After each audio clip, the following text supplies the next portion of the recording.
Hi guys, good morning. ಹೇಗಿದ್ದೀರಾ ತಾವೆಲ್ಲರೂ? I hope ನೀವೆಲ್ಲರೂ ತುಂಬ ಚೆನ್ನಾಗಿದ್ದೀರಾ. ಟೀ ಕುಡಿತಾ ಇದ್ದೀನಿ, ಗರಂ ಟೀ.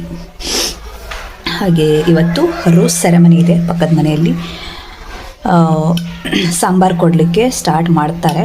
ಪಟಾಕಿ ಎಲ್ಲ ಹೊಡೆದಾಯಿತು. ಸೊ ಟೀ ಒಂದು ಕುಡಿದು ಫಟಾಫಟ್ ಹೋಗ್ತೀನಿ. ಸಾಂಬಾರನ್ನು ಕೊಡ್ತಾರೆ. ಇವತ್ತು ರೋಸ್ ಸೆರೆಮನಿ. ಹಾಗೆ ನಾಳೆ ಮದುವೆ. ತುಂಬ ದೂರ ಮದುವೆದು, ಮಲ್ಲಾಪುರ ಅಂತ ಊರು. ಇಲ್ಲಿಂದ 3 to 4 hours ಆಗುತ್ತೆ ಮೇ ಬಿ. ಇಲ್ಲಿಂದ 12 ಗಂಟೆಗೆ ಬಸ್ ಹೋಗುತ್ತೆ. ಸಂಜೆ ಹೊತ್ತಿಗೆ ಮದುವೆ, ಹಾಗಾಗಿ 12 ಗಂಟೆಗೆ ಬಸ್ ಹೋಗುತ್ತೆ. ಅಪ್ಪ ಹಾಗೂ ನನ್ನ ತಮ್ಮ ಇಬ್ಬರು ಕೂಡ ಹೋಗ್ತಾರೆ. ಅಮ್ಮನಿಗೂ ಕೂಡ ಹೇಳ್ತಾ ಇದ್ದೀನಿ ಹೋಗು ಅಂತ, ಬಟ್ ಅವರು ಹೋಗಲಿಕ್ಕೆ ರೆಡಿ ಇಲ್ಲ. ನೋಡಬೇಕು ಏನಾಗತ್ತಂತ. ಹೋದರು ನನಗೆ ಹಸ್ಬೆಂಡ್ ಒಬ್ರು ಇದ್ರೆ ಸಾಕು ನನಗಿಲ್ಲಿ. ಯಾಕಂತ ಹೇಳಿದರೆ ನಾಡ್ದು ಇಲ್ಲಿ ರಿಸೆಪ್ಷನ್ ಇದೆ. ಆ ದಿನ ನನಗೆ ಅಡ್ಮಿಟ್ ಆಗಲಿಕ್ಕೆ ಹೇಳಿದ್ದಾರೆ. ಪೇನ್ ಇರಲಿ ಇಲ್ಲದೇ ಇರಲಿ ಅಡ್ಮಿಟ್ ಆಗಲಿಕ್ಕೆ ಹೇಳಿದ್ದಾರೆ. ಹಾಗಾಗಿ ರಿಸೆಪ್ಷನಿಗೆ ನಾನು ಇರಲ್ಲ. ಈ ಒಂದು ಪ್ರೋಗ್ರಾಮ್ ಅವಳದ್ದು ಮದುವೆದು ಸಿಗುತ್ತೆ. ಮದುವೆಗೆ ನಾನು ಹೋಗಲ್ಲಲ್ವ, ಮದುವೆ ಪ್ರೋಗ್ರಾಮಲ್ಲಿ ಈ ಒಂದು ಪ್ರೋಗ್ರಾಮ್ ನನಗೆ ಸಿಗುತ್ತೆ. ಹಾಗೆ ರಿಸೆಪ್ಷನ್ ಸಿಗಲಿಕ್ಕಿಲ್ಲ. ರಿಸೆಪ್ಷನ್ ಲೇಟೇ ಸ್ಟಾರ್ಟ್ ಆಗೋದು 12:30 1 ಗಂಟೆಗೆ. ಬಟ್ ನನಗೆ ಎಕ್ಸಾಕ್ಟ್ಲಿ 9:00 ಹಾಸ್ಪಿಟ್ಲಲ್ಲಿ ಅಡ್ಮಿಟ್ ಆಗಲಿಕ್ಕೆ ಹೇಳಿದ್ದಾರೆ. ಹಾಗೆ ಅಷ್ಟೇ. ಇವತ್ತಿನ ಪ್ರೋಗ್ರಾಮ್ ಯಾವ ಥರ ಆಗುತ್ತೆ ಅಂತ ನಿಮಗೂ ಕೂಡ ನಾನು ಶೇರ್ ಮಾಡ್ತೀನಿ, ನೋಡಿಕೊಂಡು ಬನ್ನಿ. ಪ್ರೋಗ್ರಾಮ್ ಮನೆಯಲ್ಲಿ ಬಂದಿದ್ದೀನಿ. ಈ ಥರ ಒಲೆ ಇದೆ ನೋಡಿ, 5 ಒಲೆ ಅಂತ ಹೇಳ್ತಾರೆ. ಹಾಗೆ ಮಣ್ಣಿನ ಲಾಡು ಕೂಡ ಮಾಡ್ತಾರೆ. ಮದುಮಗಳ ಕೈಯಲ್ಲಿ ಹಾಗೂ 5 ಜನ ದೇಡಿಯೋ ಇರ್ತಾರಲ್ಲ ಅವ್ರ ಕೈಯಲ್ಲಿ ಕೊಟ್ಟು ನಂತರ ಒಲೆ ಹತ್ರ ಇಡೋದು.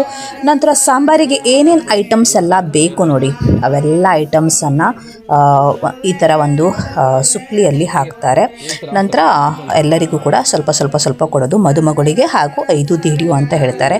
ಸಾಂಬಾರಿಗೆ ಏನೇನು ಸಾಮಗ್ರಿ ಬೇಕು ಅವೆಲ್ಲ ತೆಗೆದಿಡ್ತಾರಲ್ವ, ಅದನ್ನೇ ಸ್ವಲ್ಪ ತಗೊಂಡು ಕೊಡೋದು. ಮೊದಲು ತಂದೆಯವರು ಕೊಡ್ತಾ ಇದ್ದಾರೆ. ಆನಂತರ ಫ್ಯಾಮಿಲಿ ಕುಟುಂಬದವರು ಯಾರ್ಯಾರು ಇರ್ತಾರೆ ನೋಡಿ, ಅಕ್ಕ ತಂಗಿ ತಮ್ಮ ಅಣ್ಣ ಯಾರ್ಯಾರು ಅತ್ತಿಗೆ ಯಾರ್ಯಾರು ಇರ್ತಾರೆ ಅವರೆಲ್ಲ ಕೊಡೋದು. ಆನಂತರ ನೆಂಟರು ಬರ್ತಾರೆ, ಊರಿನ ಜನರು ಬರ್ತಾರೆ, ಅವರೆಲ್ಲರೂ ಕೂಡ ಈ ಥರ ಕೊಡೋದು. ಈ ಒಂದು ರಸಮ್ ಏನಿದೆ 8 ಗಂಟೆ 9 ಗಂಟೆ ಆ ಟೈಮಲ್ಲಿ ಸ್ಟಾರ್ಟ್ ಆಗುತ್ತೆ. ನಂತರ ಇವೆಲ್ಲ ಸಾಂಬಾರು ಕೊಟ್ಟು ಎಲ್ಲರದು ಆದ ನಂತರ ಫ್ರೈ ಮಾಡಲಿಕ್ಕಿದೆ. ನಂತರ ಅಡುಗೆ ಎಲ್ಲ ಸ್ಟಾರ್ಟ್ ಆಗೋದು. ಮಧ್ಯಾಹ್ನ ಊಟಕ್ಕೆ ಅಡುಗೆ ಎಲ್ಲ ಸ್ಟಾರ್ಟ್ ಆಗುತ್ತೆ. ಹಾಗೆ ಒಬ್ಬೊಬ್ಬರೇ ಕೊಡ್ತಾ ಇದ್ದಾರೆ. ದೊಡ್ಡವರು ವಯಸ್ಸಾದವರು ಎಲ್ಲ ಹಾಡನ್ನು ಹೇಳ್ತಾರೆ. ತುಂಬ ಮೀನಿಂಗ್ಫುಲ್ ಆಗಿರುತ್ತೆ. ಆ ಹಾಡನ್ನು ಅರ್ಥ ಮಾಡಿಕೊಂಡ್ರೆ ನೋಡಿ ತುಂಬ ಒಂದು ಮೀನಿಂಗ್ಫುಲ್ ಆಗಿರುತ್ತೆ ಅಂತ ಹೇಳ್ಬೋದು.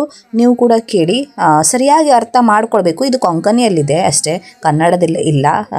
ಯಾರಿಗೆಲ್ಲ ಕೊಂಕಣಿ ಬರುತ್ತೆ ನೋಡಿ ಅವರಿಗೆ ಸರಿಯಾಗಿ ಅರ್ಥ ಆಗುತ್ತೆ. ಮೊದಲನೆಯ ಕಾಲದಲ್ಲಿ ಅಂದರೆ ತುಂಬ ವರ್ಷದ ಹಿಂದೆ ಟೇಪ್ ರೆಕಾರ್ಡ್ ಎಲ್ಲ ಇರಲಿಲ್ಲ ಅಲ್ವಾ. ಎಲ್ಲ ವಯಸ್ಸಾದವರೆಲ್ಲ ಯಾರ್ಯಾರಿದ್ದಾರೆ ನೋಡಿ ಅವರೆಲ್ಲರೂ ಕೂಡ ಪದ್ಯ ಹೇಳ್ತಾ ಇದ್ರು ಬಾಯಿಂದನೇ. ಆ ಟೈಮಿನ ಎಲ್ಲ ಸಾಂಗ್ಸ್ ಇವೆಲ್ಲ ತುಂಬ ಚೆನ್ನಾಗಿರುತ್ತೆ ಕೇಳಲಿಕ್ಕೆ.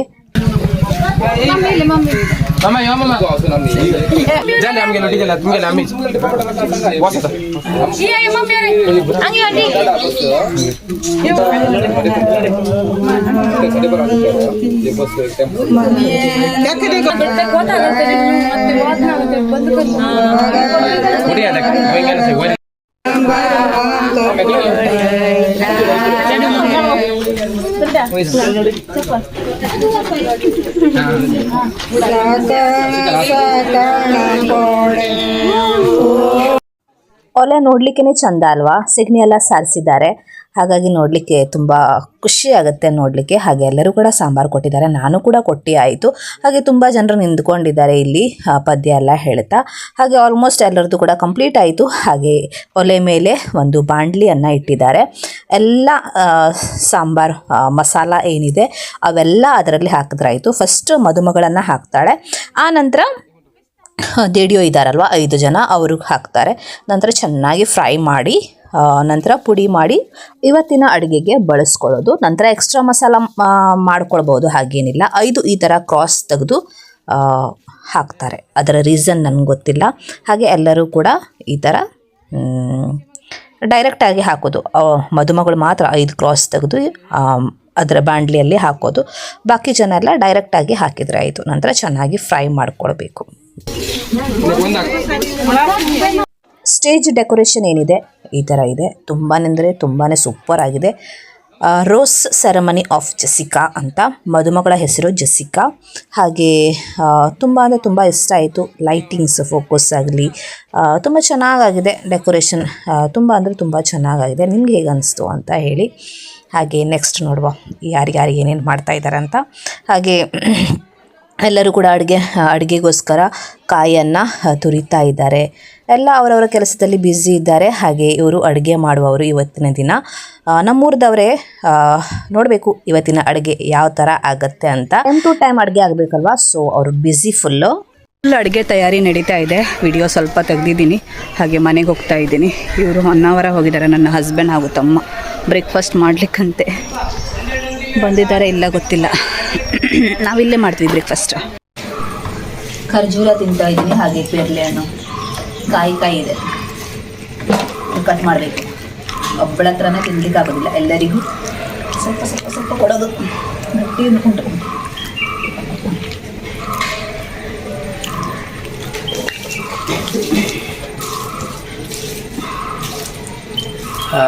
ಚಾಕು ತುಂಬ ದೊಡ್ಡದಾಯ್ತದು. ಚಾಕು ಶಾರ್ಪ್ ಇದೆ.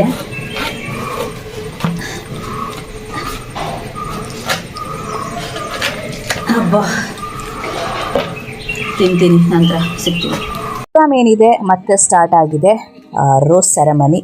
ರೋಸ್ ಅಂತ ಹೇಳಿದರೆ ಕಾಯಿಯ ಹಾಲು. ಹಾಗೆ ಮೊದಲು ತಂದೆಯವರು ತಲೆಗೆ ಎಣ್ಣೆಯನ್ನು ಹಚ್ಚಿ ಆ ನಂತರ ಕಾಯಿ ಹಾಲನ್ನು ಒರೆಸ್ತಾ ಇದ್ದಾರೆ. ಹಾಗೆ ಫ್ಯಾಮಿಲಿ ಮೆಂಬರ್ಸ್ ಎಲ್ಲರೂ ಕೂಡ, ರಿಲೇಷನ್ಸ್, ಊರಿನ ಜನರು, ಫ್ರೆಂಡ್ಸ್ ಯಾರ್ಯಾರು ಬಂದಿದ್ದಾರೆ ನೋಡಿ ಎಲ್ಲರೂ ಕೂಡ ಹಚ್ತಾರೆ. ನಾನು ಕೂಡ ಹಚ್ಚಲಿಕ್ಕೆ ಹೋಗಬೇಕು. ಹಾಗೆ ಎಲ್ಲರೂ ಕೂಡ ಹಚ್ಚಾದ ನಂತರ ಲಾಸ್ಟ್ ನಾನು ಹೋಗ್ತೀನಿ. ಈ ಪ್ರೋಗ್ರಾಮಿಗೆ ಯಾರ್ಯಾರು ಬಂದಿದ್ದಾರೆ ನೋಡಿ ಎಲ್ಲರೂ ಕೂಡ ರೋಸ್ ಹಚ್ತಾರೆ. ತುಂಬ ಶಾರ್ಟಾಗಿ ವಿಡಿಯೋನ ತೆಗಿಲಿಕ್ಕೆ ಟ್ರೈ ಮಾಡ್ತೀನಿ, ಯಾಕಂತ ಹೇಳಿದರೆ ತುಂಬ ಲಾಂಗ್ ಆಗುತ್ತಲ್ವಾ, ಅಷ್ಟು ಲಾಂಗ್ ಅಲ್ಲ ಬೇಡ ಅಂತ.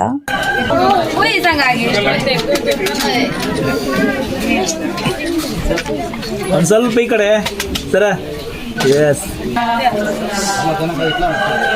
ನೋಡಿ ಈ ಕಡೆ.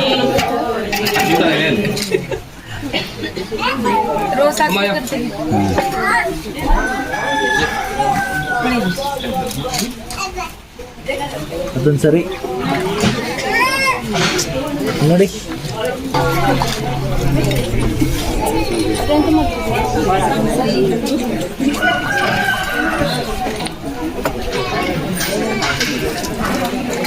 ನೋಡಿ ನೋಡಿ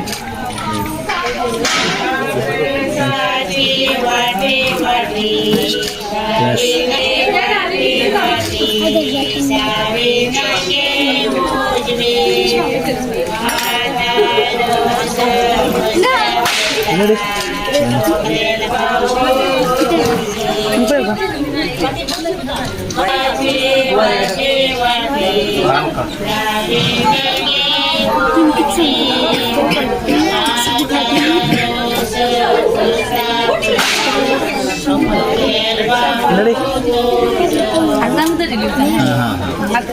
ಹಾಂ ಇಲ್ಲ ಓಕೆ. ತುಂಬ ಜನರು ಒರೆಸ್ಲಿಕ್ಕಿದೆಯಲ್ವಾ, ಸೊ ಕೂತ್ಕೊಂಡಿದ್ದೀನಿ. ಎಲ್ಲರದು ಆಗಲಿ ಲಾಸ್ಟ್ ನಾನು ಹೋಗ್ತೀನಿ ಅಂತ ಲೈನಲ್ಲಿ ಇರಬೇಕು. ಹಾಗಾಗಿ ನಾನು ಹೋಗೋ ತನಕ ಮತ್ತೊಂದು 5-6 ಜನ ಲೈನಲ್ಲಿ ಇರ್ತಾರೆ. ಹಾಗೆ ತುಂಬ ಜನ ಆಗ್ತಾ ಇರ್ತಾರೆ. ಸೊ ಲಾಸ್ಟ್ ಹೋಗುವ, ಆಲ್ಮೋಸ್ಟ್ ಕಂಪ್ಲೀಟ್ ಆಗ್ತಾ ಇರುತ್ತಲ್ವ, ಆ ಟೈಮಲ್ಲಿ ಹೋದರೆ ಆಯಿತು ಅಂತ ಕೂತ್ಕೊಂಡಿದ್ದೀನಿ. ಅಡುಗೆಯನ್ನು ನೋಡಲಿಕ್ಕೋಸ್ಕರ ಬಂದಿದ್ದೀನಿ. ಎಷ್ಟರ ತನಕ ಆಗಿದೆ ಹೀಗೆ ನೋಡಿ ಹೋಗುವ ಅಂತ.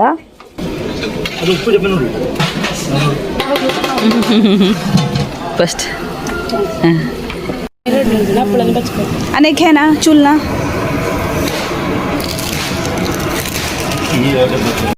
ಲೈನೇ ಕಂಪ್ಲೀಟ್ ಆಗ್ತಾ ಇಲ್ಲ, ಅಷ್ಟು ಟೈಮ್ ತನಕ ಹಚ್ತಾರೆ. ಅಟ್ಲೀಸ್ಟ್ 1 ಅವರ್ 1.5 ಗಂಟೆನಾದರೂ ಹಚ್ತಾರೆ, ಅಷ್ಟೆಲ್ಲ ಜನ ಇರ್ತಾರಲ್ವ. ಹಾಗೆ ಇದು ತುಂಬಾ ಸ್ಲಿಪ್ಪಿ ಪ್ಲೇಸ್ ಅಂತ ಹೇಳ್ಬೋದು. ಪ್ಲಾಸ್ಟಿಕ್ ಹಾಕಿದಾರಲ್ವ, ಕಾಯಿ ಹಾಲು ಸ್ವಲ್ಪ ಎಣ್ಣೆ ಅಂಶ ಇರುತ್ತೆ, ಹಾಗಾಗಿ ತುಂಬ ಡೇಂಜರ್ ಅಂತ ಹೇಳ್ಬೋದು. ಆರಾಮಾಗಿ ಹೋಗಬೇಕು, ಆರಾಮಾಗಿ ಬರಬೇಕು. ಹಾಗೆ ಅಮ್ಮ ಹಚ್ತಾ ಇದ್ದಾರೆ ಹಾಲು. ಹಾಗೆ ನೆಕ್ಸ್ಟ್ ನಾನು ಹೋಗ್ತೀನಿ. ಸ್ವಲ್ಪ ಆಲ್ಮೋಸ್ಟ್ ಕಂಪ್ಲೀಟ್ ಆಗ್ತಾ ಇದೆ ಅಂದಾಗ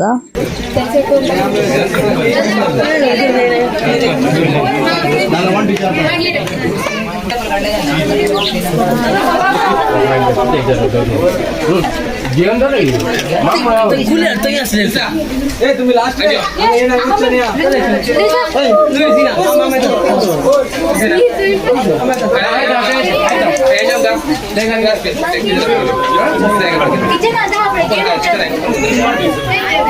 ಎಲ್ಲರೂ ಕೂಡ ಕಾಯಿ ಹಾಲು ಎಣ್ಣೆ ಒರೆಸಿ ಆಯಿತು. ಹಾಗೆ ಈಗ ಏನಾದರೂ ಮೊಟ್ಟೆ ಹಾಗೆ ವಾಟರ್ ಮಿಲನ್ನು ಕಿರೀಟ ಅದು ಇದೆಲ್ಲ ಮಾಡಿಕೊಂಡು ಹಾಕ್ತಾ ಇದ್ದಾರೆ.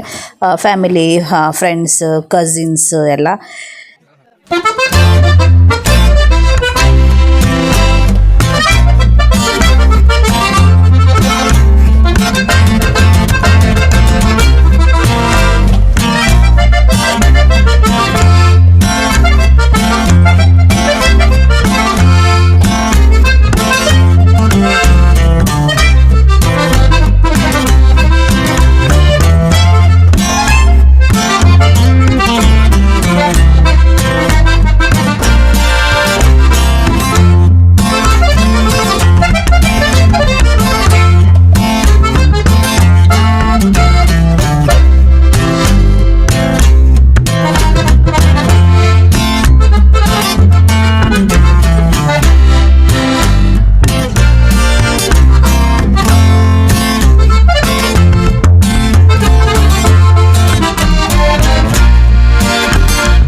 ಹೌಸಿ ಗೇಮಲ್ಲಿ ಥರ್ಡ್ ಲೈನ್ ನನಗೆ ತಾಕ್ತು. ಹಾಗಾಗಿ ಇವ್ರಿಗೆ ಕಳಿಸಿದ್ದೀನಿ ನಾನು, ಸ್ಟೇಜ್ ಹತ್ರ ಹೋಗಲಿಕ್ಕೆ ಕಷ್ಟ ಆಗುತ್ತೆ ಅಂತ.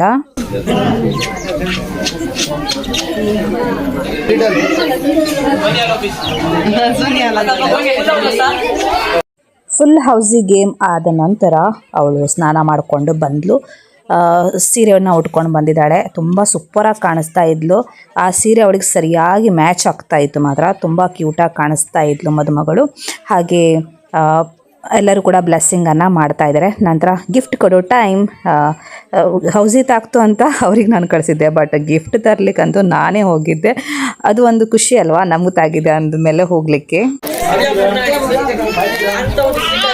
ಮದುಮಗಳು ಹಾಗೂ 5 ದೇಡಿಯೋ ಇರುತ್ತಲ್ಲ, ಅವರೆಲ್ಲರೂ ಕೂಡ ಸ್ನಾನ ಮಾಡ್ಕೊಂಡು ಬಂದಿದ್ದಾರೆ. ಕಾಯಿ ಹಾಲು ಸ್ವಲ್ಪ ಸ್ವಲ್ಪ ಎಲ್ಲ ಹಚ್ಚಿದ್ರಲ್ವ, ಅದಕ್ಕೋಸ್ಕರ. ಹಾಗೆ ಇವಾಗ ಊಟದ ಟೈಮ್. ಎಲ್ಲರಿಗೂ ಕೂಡ ಬಾಳೆ ಎಲೆಯಲ್ಲಿ ಊಟವನ್ನು ಬಡಿಸ್ತಾರೆ. ಬಾಳೆ ಎಲೆಯಲ್ಲಿ ಊಟ ಬಡಿಸುವಾಗ ನನಗೂ ಕೂಡ ತುಂಬ ಇಷ್ಟ ಆಗುತ್ತೆ. ಬಾಳೆ ಎಲೆಯಲ್ಲಿ ಊಟ ಮಾಡೋದು ಅಂತ ಹೇಳಿದರೆ ನನಗೆ ತುಂಬ ಮಿಸ್ ಮಾಡ್ಕೊಳ್ತೀನಿ. ಹಾಗೆ ಎಲ್ಲರಿಗೂ ಕೂಡ ಏನೇನು ಐಟಮ್ ಇದೆ ನೋಡಿ ಎಲ್ಲವೂ ಕೂಡ ಬಡಿಸ್ತಾರೆ. ಅದೇ ಐಟಮ್ ನಮಗೂ ಕೂಡ ಇರುತ್ತೆ, ಏನು ಸ್ಪೆಷಲ್ ಆಗಿ ಇರಲ್ಲ. ಅವಳು ಏನು ಸ್ಪೆಷಲ್ ತಿಂತಾಳೆ ಅದೇ ನಮ್ಗೆ ಸ್ಪೆಷಲ್ಲು. ಹಾಗೆ ಅಡುಗೆ ಎಲ್ಲ ಬಡಿಸಿ ಆಯಿತು. ಏನೇನು ಐಟಮ್ಸ್ ಇತ್ತು, ಇವಾಗ ಅವಳು ಊಟ ಮಾಡ್ತಾಳೆ.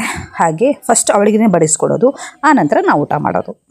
ಬಂದಂತಹ ಎಲ್ಲರಿಗೂ ಕೂಡ ಪ್ಲೇಟಲ್ಲಿ ಬಡಿಸಿ ಸರ್ವ್ ಮಾಡ್ತಾ ಇದ್ದಾರೆ. ಹಾಗೆ ಇದು ನನ್ನ ಪ್ಲೇಟ್ ನೋಡಿ, ಏನೇನು ಐಟಮ್ ಇದೆ ಅಂತ. ಇಷ್ಟೆಲ್ಲ ಐಟಮ್ ಇದೆ. ವೆಜ್ ಊಟ ಇದು. ರೋಸ್ ಸೆರೆಮನಿಗೆ ಯಾವತ್ತೂ ಕೂಡ ವೆಜ್ಜೇ ಮಾಡೋದು. ನಾವಿವಾಗ ಊಟ ಮಾಡ್ತೀವಿ. ಲೈನಲ್ಲಿ ಕುತ್ಕೊಂಡಿದ್ದೀವಿ, ಚಿಕ್ಕಮ್ಮ, ಅಮ್ಮ, ನಾನು, ಹಸ್ಬೆಂಡು. ಊಟ ಕಂಪ್ಲೀಟ್ ಆಯಿತು, ಮನೆಗೆ ಹೋಗ್ತಾ ಇದ್ದೀವಿ. ಹಾಗೆ ತುಂಬ ಚೆನ್ನಾಗಾಯಿತು ಪ್ರೋಗ್ರಾಮ್, ಮಾತ್ರ ಸಖತ್ತಾಗಾಯಿತು. ಊಟ ಕೂಡ ತುಂಬ ಚೆನ್ನಾಗಾಗಿತ್ತು. ಹಾಗೆ ಈ ವ್ಲಾಗ್ ಇದು ಓಪನ್ ಮಾಡಿ ಏನಿದೆ ಅಂತ ನೋಡೋಣ. ಈ ವ್ಲಾಗ್ ಇಲ್ಲೇನೆ ಮುಗಿಸ್ತೀನಿ. ಈ ವ್ಲಾಗ್ ಇಷ್ಟ ಆದಲ್ಲಿ ಲೈಕ್ ಮಾಡಿ, ಶೇರ್ ಮಾಡಿ, ಹಾಗೆ ಸಬ್ಸ್ಕ್ರೈಬ್ ಮಾಡಲಿಕ್ಕೆ ಮರಿಬೇಡಿ. Thank you for watching. Bye. Gift ಒಂದು ನೋಡುವ, ಓಪನ್ ಮಾಡಿ. ನಂತರ